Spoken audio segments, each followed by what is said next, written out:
Salem Oviya jewellers தங்கம் வாங்கும் அனைவருக்கும் எடைக்கு எடை வெள்ளி இலவசம், செய்கூலி சேதாரம் முற்றிலும் இலவசம். 26ஆம் தேதி நடைபெறவுள்ள குடியரசு தின அணிவகுப்பில் இந்திய ராணுவத்தின் சார்பில் துப்பாக்கி பொருத்தப்பட்ட ரோபோவும் பங்கேற்க உள்ளது. டெல்லியில் உள்ள கடமை பாதையில் நடைபெற்ற குடியரசு தின ஒத்திகையின் போது துப்பாக்கி பொருத்தப்பட்ட ரோபோ நாயை இந்திய ராணுவம் காட்சிப்படுத்தியது.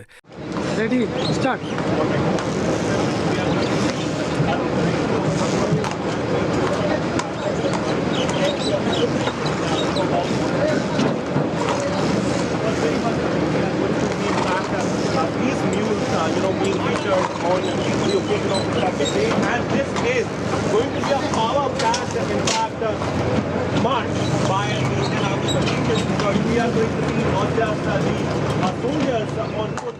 இந்த வகை 4 கால் ரோபோ முன்னதாக ஐபிஎல் போட்டிகளில் நகரும் கேமராவாக பயன்படுத்தப்பட்ட போது கவனத்தை ஈர்த்தது குறிப்பிடத்தக்கது. சேலம் ஓவியா ஜுவல்லர்ஸ் தங்கம் வாங்கும் அனைவருக்கும் எடைக்கு எடை வெள்ளி இலவசம், செய்கூலி சேதாரம் முற்றிலும் இலவசம்.